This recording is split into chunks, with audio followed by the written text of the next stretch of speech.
SV9 ವಾರ್ತೆಗೆ ಸ್ವಾಗತ.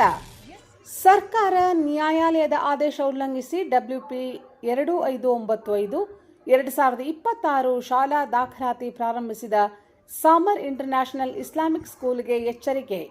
3 ದಿನಗಳಲ್ಲಿ ವರದಿ ಸಲ್ಲಿಸುವಂತೆ ಶಿಕ್ಷಣ ಸಂಯೋಜಕರಿಗೆ ಕ್ಷೇತ್ರ ಶಿಕ್ಷಣಾಧಿಕಾರಿಗಳ ಸೂಚನೆ. ಥಣಿಸಂದ್ರದ ಸಾಮರ್ ಇಂಟರ್ನ್ಯಾಷನಲ್ ಇಸ್ಲಾಮಿಕ್ ಸ್ಕೂಲ್ನ ಮಾನ್ಯತೆ ರದ್ದಾಗಿದ್ದು, ಹೈಕೋರ್ಟ್ ಶಾಲಾ ದಾಖಲಾತಿ ಪ್ರಾರಂಭಿಸದಂತೆ ಆದೇಶಿಸಿದೆ. ಸರ್ಕಾರ ನ್ಯಾಯಾಲಯದ ಆದೇಶ ಉಲ್ಲಂಘಿಸಿ ಶಾಲಾ ದಾಖಲಾತಿ ಮಾಡಿಕೊಳ್ಳುತ್ತಿದ್ದು, ಈ ಬಗ್ಗೆ ಸೂಕ್ತ ಕ್ರಮ ತೆಗೆದುಕೊಳ್ಳುವುದಾಗಿ ಶಾಲಾ ಶಿಕ್ಷಣ ಇಲಾಖೆ ಶಾಲಾ ಆಡಳಿತ ಮಂಡಳಿಗೆ ಎಚ್ಚರಿಕೆ ನೀಡಿದೆ. ಹೈಕೋರ್ಟ್ನಲ್ಲಿ WP 2595 2026 ಪ್ರಕರಣ ವಿಚಾರಣಾ ಹಂತದಲ್ಲಿದ್ದು, 2026-27ನೇ ಸಾಲಿಗೆ ದಾಖಲಾತಿ ಪ್ರಕ್ರಿಯೆಯನ್ನು ಪ್ರಾರಂಭಿಸಿದ್ದಲ್ಲಿ ನ್ಯಾಯಾಲಯದ ನಿಂದನೆ ಮಾಡಿದಂತಾಗುತ್ತದೆ. ಆದ್ದರಿಂದ ಹೈಕೋರ್ಟ್ ಆದೇಶವಿರುವವರೆಗೂ ಯಾವುದೇ ದಾಖಲಾತಿ ಪ್ರಾರಂಭಿಸಬಾರದು. ಆದೇಶವನ್ನು ಉಲ್ಲಂಘಿಸಿ ದಾಖಲಾತಿ ಮಾಡಿಕೊಂಡರೆ ತಮ್ಮ ಶಾಲೆಯ ವಿರುದ್ಧ ನ್ಯಾಯಾಂಗ ನಿಂದನೆ ವರದಿಯನ್ನು ನ್ಯಾಯಾಲಯಕ್ಕೆ ಹಾಗೂ ಇಲಾಖಾ ಮೇಲಾಧಿಕಾರಿಗಳ ಗಮನಕ್ಕೆ ತರಲಾಗುವುದು ಎಂದು ಶಾಲಾ ಶಿಕ್ಷಣ ಇಲಾಖೆಯ ದಕ್ಷಿಣ ವಲಯದ 14 ಕ್ಷೇತ್ರ ಶಿಕ್ಷಣಾಧಿಕಾರಿಗಳು ಶಾಲೆಯ ಮುಖ್ಯ ಕಾರ್ಯನಿರ್ವಹಣಾಧಿಕಾರಿಗಳಿಗೆ ಎಚ್ಚರಿಕೆ ನೀಡಿದ್ದಾರೆ. ಈ ಕುರಿತು ಗಂಗೊಂಡನಹಳ್ಳಿಯ ಅಬ್ದುಲ್ ಹಮೀದ್ ಪಾಷಾ ಹಾಗೂ ಭಾರತೀ ನಗರದ ಅರ್ಷಿಯಾ ಮೊಹಮ್ಮದಿ ಸರೀಶ್ ಸಲ್ಲಿಸಿರುವ ದೂರಿನ ಮೇರೆಗೆ ಕ್ಷೇತ್ರ ಶಿಕ್ಷಣಾಧಿಕಾರಿಗಳು ಶಾಲಾ ಆಡಳಿತ ಮಂಡಳಿಗೆ ಸ್ಪಷ್ಟವಾಗಿ ಎಚ್ಚರಿಕೆ ನೀಡಿದ್ದಾರೆ. ದೂರು ಆಧರಿಸಿ ಪ್ರೌಢಶಾಲಾ ವಿಭಾಗದ ಶಿಕ್ಷಣ ಸಂಯೋಜಕರಾದ ರಂಗನಾಥ್ ಅವರಿಗೆ ಈ ಬಗ್ಗೆ ಪರಿಶೀಲಿಸಿ 3 ದಿನಗಳ ಒಳಗಾಗಿ ಸೂಕ್ತ ಪರಿಶೀಲನೆ ನಡೆಸಿ ವರದಿ ಸಲ್ಲಿಸುವಂತೆ ಕ್ಷೇತ್ರ ಶಿಕ್ಷಣಾಧಿಕಾರಿಗಳು ನಿರ್ದೇಶನ ನೀಡಿದ್ದಾರೆ. ಮಾನ್ಯತೆ ಇಲ್ಲದ ಈ ಸಂಸ್ಥೆ 6ರಿಂದ 8ನೇ ತರಗತಿವರೆಗೆ ಶಾಲಾ ದಾಖಲಾತಿ ಪ್ರಕ್ರಿಯೆ ಆರಂಭಿಸಿದೆ. ಹೈಕೋರ್ಟ್ನಲ್ಲಿ ದಾಖಲಾತಿ ಮಾಡಿಕೊಳ್ಳುವುದಿಲ್ಲ ಎಂದು ಒಪ್ಪಿ ಶಾಲಾ ನಡೆಸುತ್ತಿದ್ದು, ಈ ಎಲ್ಲ ನೀತಿ ನಿಯಮ ಕಾನೂನುಗಳನ್ನು ಉಲ್ಲಂಘಿಸಿದ್ದು, ವಿದ್ಯಾರ್ಥಿಗಳ ಹಿತದೃಷ್ಟಿಯಿಂದ ತಕ್ಷಣವೇ ಕ್ರಮ ತೆಗೆದುಕೊಳ್ಳುವಂತೆ ಇವರು ಶಾಲಾ ಶಿಕ್ಷಣ ಇಲಾಖೆಗೆ ದೂರು ಸಲ್ಲಿಸಿದ್ದರು. ಶಾಲಾ ಆಡಳಿತ ಮಂಡಳಿ ಧೋರಣೆಯಿಂದ ವಿದ್ಯಾರ್ಥಿಗಳು ಮತ್ತು ಪೋಷಕರು ಗೊಂದಲಕ್ಕೆ ಸಿಲುಕಿದ್ದಾರೆ. ಕೂಡಲೇ ಮಧ್ಯಪ್ರವೇಶಿಸಿ ಸ್ಪಷ್ಟ ನಿರ್ದೇಶನ ನೀಡಬೇಕೆಂದು ದೂರುದಾರರು ಕೋರಿದ್ದರು. ಆಡಳಿತ ಮಂಡಳಿಯವರು ಶಾಲಾ ದಾಖಲಾತಿಯನ್ನು ಗುಪ್ತವಾಗಿ ಪ್ರಾರಂಭಿಸಿದ್ದು, ಸಂಗ್ರಹಿಸುತ್ತಿರುವ ಹಣಕ್ಕೆ ರಸೀದಿ ನೀಡುತ್ತಿಲ್ಲ. ನ್ಯಾಯಾಲಯದ ಅನುಮತಿ ಇಲ್ಲದೆ ಮುಂದಿನ ಶೈಕ್ಷಣಿಕ ಸಾಲಿಗೆ ದಾಖಲಾತಿ ಪ್ರಾರಂಭಿಸಬಾರದು. ಮುಂದಿನ ವಿಚಾರಣೆಯವರೆಗೆ ಶಾಲೆಯ ಎಲ್ಲ ಚಟುವಟಿಕೆಗಳಿಗೆ ನ್ಯಾಯಾಲಯ ತಡೆ ನೀಡಿದೆ. ಹೀಗಿದ್ದರೂ ಶಾಲಾ ದಾಖಲಾತಿ ಪ್ರಾರಂಭಿಸಿರುವುದು ಸರಿಯಲ್ಲ ಎಂದು ದೂರುದಾರರು ಸರ್ಕಾರದ ಗಮನ ಸೆಳೆದಿದ್ದಾರೆ.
ನಂಬರ್ ಬರ್ದಿರೋದೇನಕ್ಕೆ ಅಂದರೆ ಕೋರ್ಟಿಂದ ಈ ಸ್ಕೂಲ್ ನಡೆಸಂಗಿಲ್ಲ ಅಂತ ಆರ್ಡ್ರ್ ಆಗೈತೆ. ಆರ್ಡ್ರ್ ನಂಬರು ವಯಸ್ಸು ನಂಬರ್ ಸುಮ್ಮನೆ ಕೊಡಲ್ಲ ಸರ್ ಯಾರೂ. ಕೋರ್ಟಿಂದ ಕೇಸ್ ಇದ್ದರೆ ಮಾತ್ರ ಅದು ಓಕೆ ಆದ್ರೆ ಮಾತ್ರ. ಅವರು ಏನಂತ ಪೇಪರಲ್ಲೆಲ್ಲ ಕೊಟ್ಟಿದ್ದಾರೆ, ನಾವು ಯಾವುದು ಅಡ್ಮಿಷನ್ನು ಮಾಡಲ್ಲ, ನಾವು ಯಾವುದೂ ಅಮೌಂಟ್ ತಗೊಳ್ಳಲ್ಲ ಅಂತ ಹೇಳಿದ್ದಾರೆ.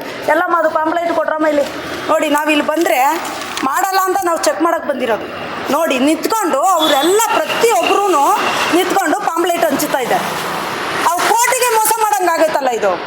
ಮತ್ತು ಎಲ್ಲ ಐತೆ ನ್ಯಾಯ, ಕೋರ್ಟಿಗೆ ನ್ಯಾಯ, ಎಲ್ಲರಿಗೂ ನ್ಯಾಯ ಒಂದೇ ನ್ಯಾಯ ಒಂದೇ ತೀರ್ಪು, ದುಡ್ಡಿರೋರ್ಗೂ ದುಡ್ಡಿಲ್ದವ್ರಿಗೂ ಅಂತಾರಲ್ಲ. ಇವಾಗ ಏನು ಕೇಳಬೇಕು ಕೋರ್ಟ್ ಮುಖಾಂತರ ನಾವು ಏನು ಕೇಳ್ಬೇಕು ಹೇಳಿ? ಮರ್ಯಾದೆ ರೆಸ್ಪೆಕ್ಟೇ ಕೊಡ್ತಾ ಇಲ್ವಲ್ಲ.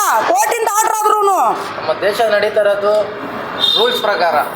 ಎಲ್ಲರಿಗೂ ಒಂದೇ ನ್ಯಾಯ ಇರ್ಬೇಕಲ್ಲ ಸರ್. ಕೋರ್ಟ್ ಕಡೆಯಿಂದ ಪೇಪರಲ್ಲಿ ನಮ್ಮದು ಪ್ರತಿಯೊಂದು ಡಾಕ್ಯುಮೆಂಟ್ ಐತೆ. ಡಾಕ್ಯುಮೆಂಟ್ ಇಲ್ಲಂದ್ರೆ ನಾವು ಇಲ್ಲಿ ಬಂದು ನಮ್ಮನ್ನು ಪೊಲೀಸವರು ಬಂದು ಕ್ವಶನ್ ಹಾಕಿದ್ರು, ನೀವು ಹೆಂಗೆ ಬಂದ್ರ ಅಂತ. ನಾವು ಎಷ್ಟು ಸರಿ ಹೋಗಿದ್ದೀನಿ ಟೇಷನ್ಗೆ ಅಂತ ನಮ್ಗೆ ಗೊತ್ತಿರ್ತದೆ. ಟೇಷನಲ್ಲಿ ಅವರು CC ಕ್ಯಾಮ್ರಾ ತೆಗೆದ್ರೆ ನಾವೆಷ್ಟು ಸರಿ 4 ವರ್ಷದಿಂದ ಇದಕ್ಕೋಸ್ಕರ ಓದಾಡ್ತಾ ಇದ್ದೀವಿ. ಅಂದ್ರೂ ನೋಡಿ ಕೋರ್ಟಿಂದ ಆರ್ಡರ್ ಆದ್ರೂ ಇವರು ಧೈರ್ಯ ನೋಡ್ರಿ ಮೆಚ್ಚಬೇಕು. ಬೇರೆ ಊರಿಂದ ಬಂದು ಕರ್ನಾಟಕದಲ್ಲಿ ಏನು ಮೆರೀತಾ ಇದ್ದಾರೆ ಅಂದರೆ ಅವ್ರದ್ದೇ ನಡಿ. ಅವ್ರು ಪೊಲೀಸ್ ಅವ್ರಿಗೆ ಹೇಳ್ಕೊಡ್ತಾ ಇದ್ದಾರೆ, ಓಡ್ಕೊಂಡು ಹಿಡ್ಕೊಳ್ರಿ ಅಂತ. ಹಿಡ್ಕೊಳಕ್ಕೆ ನಾವೇನು ಕಳ್ತನ ಮಾಡಿದೀವ? ಪೊಲೀಸರು ನಮ್ಮ ಫೋಟೋನೇ ಹಿಡಿದ್ರು ಜಾಸ್ತಿ. ಹಿಡ್ಕೊಳ್ಳಿ ಸರ್ ಅಂತ. ನಾನೇನು ಕಳ್ತನ ಮಾಡಿಲ್ಲ. ಕೋರ್ಟಿಂದ ಆರ್ಡರ್ ಇರೋದು ಮಾತ್ರ ನಾವು ಬರ್ದಿದೀವಿ ಅಲ್ಲಿ. ಇದೆಲ್ಲ ಕೇಳಕ್ಕೆ ಯಾರು ಇಲ್ವಾ ಸರ್ ಇಲ್ಲಿ? ಇವ್ರು ಸರ್ ನಾವು ಹೇಳ್ತಾ ಇರೋದು ಡಾಕ್ಯುಮೆಂಟ್ ಕರೆಕ್ಟ್ ಆಗಿಲ್ಲ. ಡಾಕ್ಯುಮೆಂಟ್ ಕರೆಕ್ಟ್ ಆಗಿದ್ರೆ ಅವ್ರು ಸ್ಕೂಲ್ ನಡೆಸಲಿ ಸರ್, ನಾವು ಒಪ್ಕೋತೀವಿ. 1 ಹೆಸರಲ್ಲ ಅಂತ 3 ಹೆಸರಲ್ಲಿ ನೀವು ಕಳ್ಪತ್ರ ಮಾಡಿಸ್ಕೊಂಡು ಸುಳ್ಳು ಪತ್ರ ಮಾಡಿಸ್ಕೊಂಡು ಅಂದರೆ ದುಡ್ಡೇನ ದೊಡ್ಡದು? ದುಡ್ಡಿಂದನೇ ಎಲ್ಲ ನಡೀತದೆ ಸರ್. SLC ಮಕ್ಕಳಿಗೆ ಡಾಕ್ಯುಮೆಂಟ್ಗಳಿಲ್ಲ. ಅವ್ರು SLC ಮುಗಿದ ಮೇಲೆ ಅವ್ರು ಎಲ್ಲಿಗೆ ಹೋಗ್ತಾರೆ ಸರ್? ಆ ಕಾಲೇಜಿಗೆ ಹೋಗಿ ಅಡ್ಮಿಷನ್ ಮಾಡ್ಕೋತಾರೆ. ನಾವು ಇದನ್ನ ಪದೇ ಎಲ್ಲ ಕಡೆನೂ ಕೋರ್ಟಿಂದ ಹಿಡಿದು ನಾವು ಎಲ್ಲ ಎಜುಕೇಷನ್ ಮಿನಿಸ್ಟರ್ ಹತ್ರನೂ ಹೋಗಿ ಇದೇ ಕೇಳಿದ್ದೀವಿ. ಕೋರ್ಟಿಂದನೂ ಆರ್ಡರ್ ಆದರೆ ನೀವು ಅದನ್ನೇ ನಡ್ಸೋಕ್ಕಾಗಲ್ಲ ಅಂದಮೇಲೆ ಅಂದರೆ ಇವ್ರದ್ದೇ ನಡಿಬೇಕಾ ಸರ್? ಇದನ್ನು ನಡ್ಸಂಗಿಲ್ಲ. ನಡ್ಸಿರೋ ಉಗ್ರ ಹೋರಾಟನೇ ಮಾಡ್ತೀವಿ, ಇಲ್ಲೇ ಕೂತ್ಕೋತೀವಿ. ಅದೇನು ಪೊಲೀಸರೇ ತಗೊಂಡು ಹೋಗ್ಬಿಟ್ಟು ನಮ್ಮಲ್ಲಿ FIR ಹಾಕ್ತಾರಾ? ಹಾಕ್ಲಿ ಬಿಡಿ ಸರ್. ಸಣ್ಣಗೆ ಅವ್ರ ಹೆಸರು ಬರಲ್ಲ ನಮಗೆ. ಅವ್ರು ಟೋಪಿ ಹಾಕೋರು ಬಂದು ಪೊಲೀಸವ್ರಿಗೆ ಹೇಳ್ಕೊಡ್ತಾ ಇದ್ದಾರೆ. ಇದೇ ಪೊಲೀಸವ್ರಿಗೆ ಹಿಡ್ಕೊಳ್ರಿ ಅವ್ಳು ಓಡಾಡ್ತಾಳೆ ಅಂತ. ಓಡಾಡೋದು ನಾನು ಕಳ್ತನ ಮಾಡ್ಕೊಂಬಂದಿದ್ದೀನ? ಏನು ಕಳ್ತನ ಮಾಡಿದ್ದೀನಿ? ನ್ಯಾಯ ಕೇಳ್ತಾ ಇದ್ದೀವಿ ನಾವು. ನ್ಯಾಯ ಕೇಳ್ತಾ ಇರೋದು, ನ್ಯಾಯ ಕೊಡ್ರಿ ಅಂತಾನೆ ಕೇಳ್ತಾ ಇರೋದು. ಕೋರ್ಟಲ್ಲಿ ಹೋಗಿ ಇದನ್ನೇ ತಾನೇ ವಾದ ಮಾಡಿರೋದು. ಮತ್ತೆ ಕೋರ್ಟಲ್ಲಿ ಯಾಕೆ ಸರ್ ಇದ್ರ ಮೇಲೆ ಕೋರ್ಟ್ ಆರ್ಡರ್ ಆಗಿರೋದು? ಮಾಡಬೇಡಿ ಅಂತ ಪೇಪರಲ್ಲಿ ಕೊಡ್ತಾನೆ, ಎಲ್ಲ ಕಡೆನೂ ಲೈವಲ್ಲಿ ಕೊಡ್ತಾನೆ. ನಾವಿನ್ನೂ ಸ್ಕೂಲ್ ಓಪನ್ ಮಾಡಲ್ಲ, ಅಡ್ಮಿಷನ್ ಮಾಡಲ್ಲ, ನಾವು ಅಡ್ಮಿಷನ್ ಮಾಡಲ್ಲ ಸ್ಕೂಲ್. ಅವರೇ ನಿಂತ್ಕೊಂಡು ಪಾಂಪ್ಲೆಟ್ ಹಂಚ್ತಾ ಇದ್ದಾರೆ. ವಿಡಿಯೋ ಸಹ ನನ್ನ ಹತ್ರ ಐತೆ ಸರ್. ಅವ್ರು ಪಾಂಪ್ಲೆಟ್ ಹಂಚಿರೋದು ಬಂದು ನಾವು ವಯಸ್ಸು ನಂಬರ್ ಬರ್ದಿರೋದು. ಇಲ್ಲಾಂದ್ರೆ ನಾವು ಯಾಕೆ ಸರ್ ನಂಬರ್ ಬರೀಬೇಕು? ನಮ್ಗೇನು ಕೆಲಸ ಐತೆ?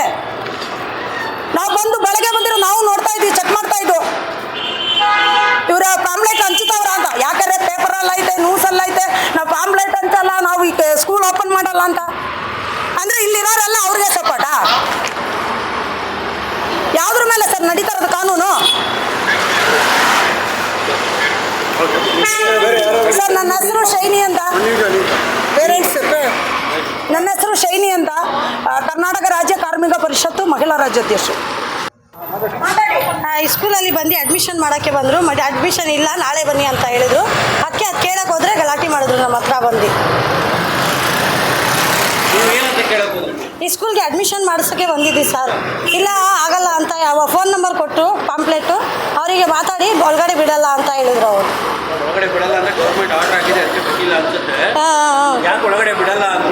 ಇಲ್ಲ ಬಿಡಲ್ಲ, ಫೋನ್ ನಂಬರ್ ಇದೆ ಅದರೊಳಗೆ ಮಾತಾಡ್ಕೊಡಿ ಅಂತ ಹೇಳಿದರು. ಪಾಂಪ್ಲೆಟ್ ಕೊಟ್ಟಿದ್ದಾರೆ ಅವರು, ಫೋನ್ ನಂಬರಲ್ಲಿ ಮಾತಾಡಿ ಅಂತ.